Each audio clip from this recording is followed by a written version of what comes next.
All right, guys, how's it going? So in this video, we're going to be talking about João Pedro. I want to call him like João Pedro, but the pronunciations that I've seen online, because I do all my research and that, it says like João Pedro, João Pedro. You know what I'm talking about, right? It's obviously not Pedro the fucking parrot that we were talking about in the summer. Some people will be watching this video going, who's Pedro the parrot? We know, don't we, guys? Pedro the parrot, what a legend. João Pedro, obviously at Brighton, under contract until 2028. And this is how this rumour has come about. And I'm going to talk you through it. I'm going to tell you where it's come from, who the journalist is behind it, etc. So the original article was headlined, I think, Liverpool have João Pedro in their sights for next season. Now, this comes from an outlet called UOL, Universo Online, which is one of Brazil's largest and most influential online portals. It was established in 1996. It's a comprehensive portal offering a wide array of content, including news, sports, entertainment, technology, business, lifestyle, and more. So it's not just, focused on, say, football news like Marca or AS in Spain. A significant part, however, of the portal is particularly focused on football, which is, obviously hugely popular in Brazil. And they do focus on European football and stuff like that. And overall, UOL is widely regarded as a reliable source of information in Brazil. All right? But that widely regarded as a reliable source doesn't necessarily mean just like with football. It'll mean in general, like the whole outlet, if you like. Now, the article was penned by Bruno Andrade or Andrade. I don't know how to pronounce it. Obviously, I can't pronounce anything. I can just about manage my own name. Now, we've spoke about this chap before, many times on here. He previously said that Ruben Amorim had been interviewed by Liverpool and had accepted all the conditions of a contract proposal offered to him. He was going to be the next Liverpool manager and so on. He once claimed that Manchester United were overtaking Liverpool in the race to sign Enzo Fernandez. He said Liverpool were the first club interested in the player, but he said Manchester United would go on to sign him. And he said Liverpool want him, but their priority at the time was Jude Bellingham.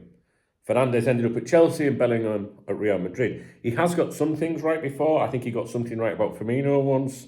And he's touched on Liverpool previously, trying to sign Manuel Ugarte and Andre, as have I, so that's not saying much, is it? Overall, when it comes to Liverpool, I don't think this guy has really got much right, to be honest with you. But that doesn't mean that this is, nonsense or shouldn't be considered, all right? But I'm just giving you a bit of background on who he is. We have spoke about him many times before. And unfortunately, what happens is if you get a prominent, say, Liverpool fans website or podcast or YouTube channel, and they'd land, say, an interview with someone like this. I say land, which makes it sound difficult. But if if I reached out to him, there's no doubt in the world I'd be able to get him on Cop Talk. And what happens is these fan sites and fan accounts, because they've managed to do that, they want to big that person up to their audience to make it feel like they've got someone really important. Does that make sense? So if you've got a fan site or a podcast or a YouTube channel, you're really probably not really that important, but you manage to speak to this Bruno Andrade or whatever he's called, Andrade or fucking whatever, right? You're going to be like, hey, this is really big, he's a really reliable journalist, you know what I mean? He's got stuff right about Firmino before. They're going to tell you all that to big him up. I always think that when someone interviews a journalist that makes claims to do with football or anything, shouldn't need an introduction, because if they were so good, you would already know about them. So if I said to you, I've got an interview with Paul Joyce at the Times, do I need to tell you who Paul Joyce is? So if someone has to tell you who a journalist is and they're making them sound really, really good, the reliable, they'll include that. They're probably not that reliable. They're just trying to make them sound more important because they've got an interview with them. All right, these little things to consider. I've seen it scattered all over with this guy, trust me. Anyway, that doesn't mean that what he's saying is nonsense, right? Which is laying the foundations. Now, in this article, he's wrote that Liverpool have João Pedro as one of their priorities for attacking next season, 25-26. Remember, this is translated. In other words, Liverpool have made him a priority transfer target. I don't believe that. He may be a target. He might be under consideration. He might be being scouted. I think if he was a priority target, I'd know about it. Just my opinion. To this end, they intend to start the negotiation process in January, given that Brighton is one of the most complicated clubs in the market in England. The Brazilian striker has actually been closely monitored by the red structure for almost 5 years. The most detailed monitoring began at Watford in 2019-20 in the player's first experience in English football. Monitoring FC, of course. Discovered by Fluminense, where he left for approximately 12 million euros, he has the profile that Dutch coach Arne Slot is looking for. He is a kind of 9.5. That is a goal scorer who also goes down the pitch to help with the build-up, so falls back, right? It's translated. And I haven't put any effort into the translation. This is just an automatic translation. At this point, the initial talks between the parties involved are merely exploratory. However, Liverpool are expected to speed up negotiations. That means to talk a little bit faster during negotiations. You know what I mean? Instead of sitting there and going, would you be interested in, possibly making a switch to Liverpool? The speed up negotiations. So, hey, so would you be interested in moving to Liverpool? What? Like that. Do you know what I mean? Speed up negotiations. Because Manchester United are also interested in signing the young striker. Two big clubs linked with this player straight away. At 23 years of age, Brighton's number 9 has been a long-time target for the Reds. Initially through former Dutch coach Erik ten Hag and former English director Dan Ashworth. It remains to be seen whether the new coach, Portuguese Ruben Amorim, will continue the process. The two powerful English clubs have a positive opinion of the player, largely due to the impact the player usually has against tough rivals, as happened last month when he scored one of the 2 goals in a 2-1 win over Manchester City. Linked to Brighton until June, this is a bad translation, it should say contracted to Brighton until June 2028, and having cost around 35 million euros last year, Pedro was not on the last list of players called up by the Brazilian national team, but remains in Dorival Junior's plans. Now, I don't think you need any introduction to this player, but if you don't know anything about him, he's a talented Brazilian forward known for his technical skills, versatility, and eye for goal.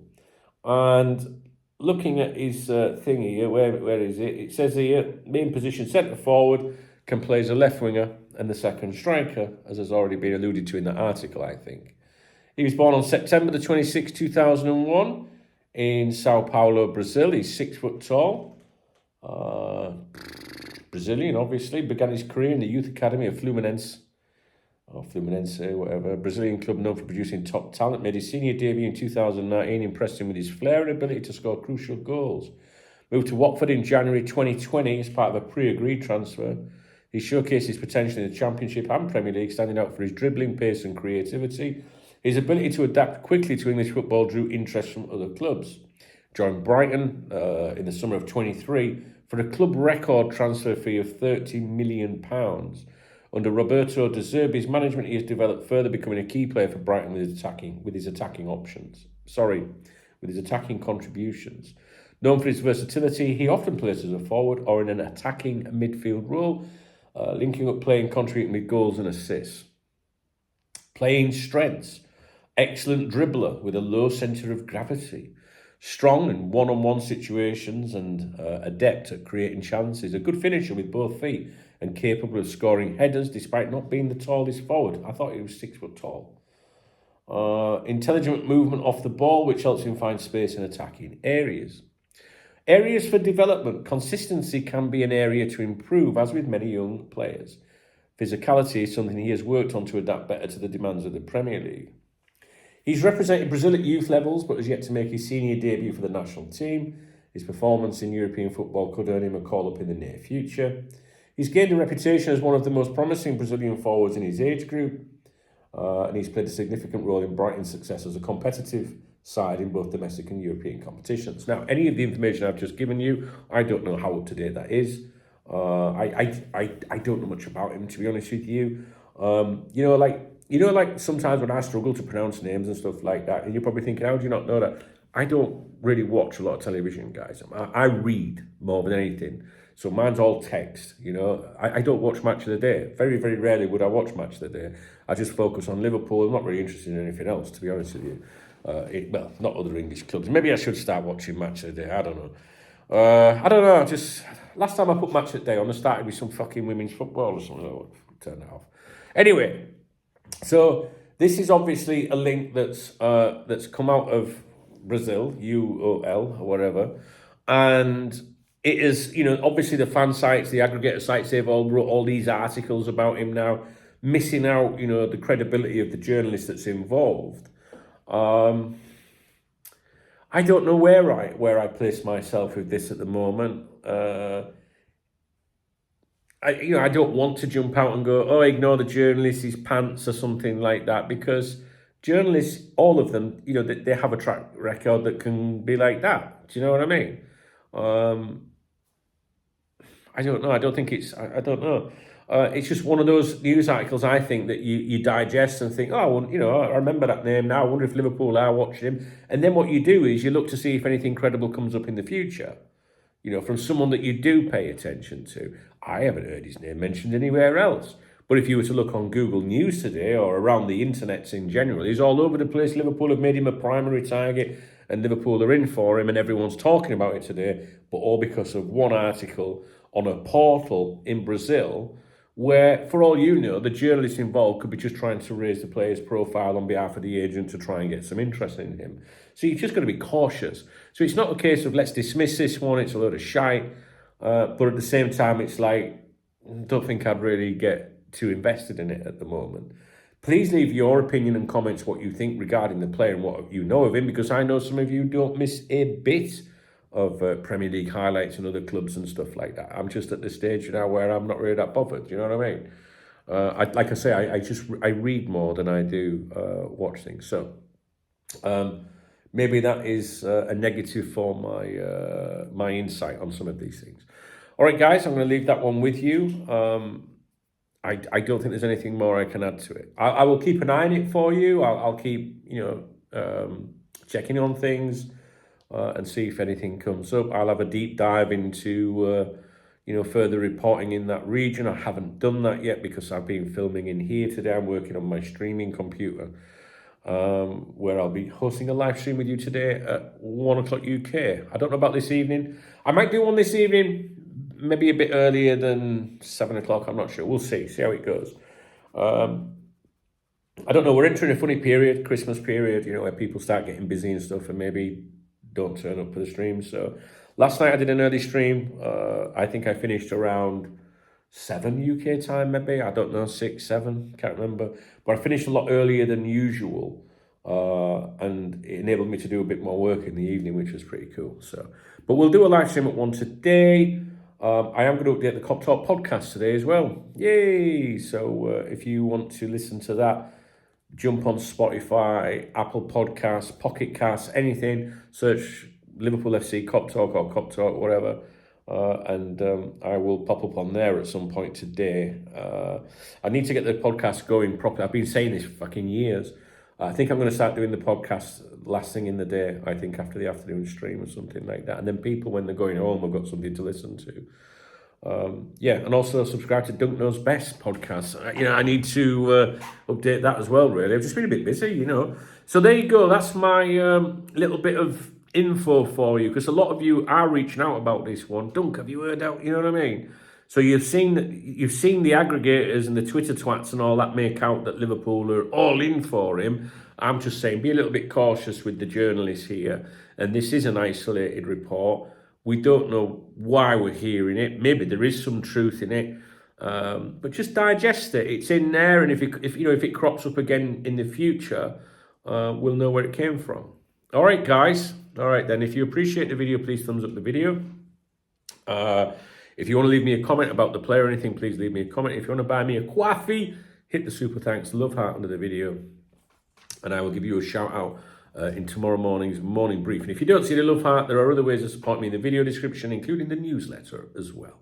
All right, guys, I'll speak to you soon. All right.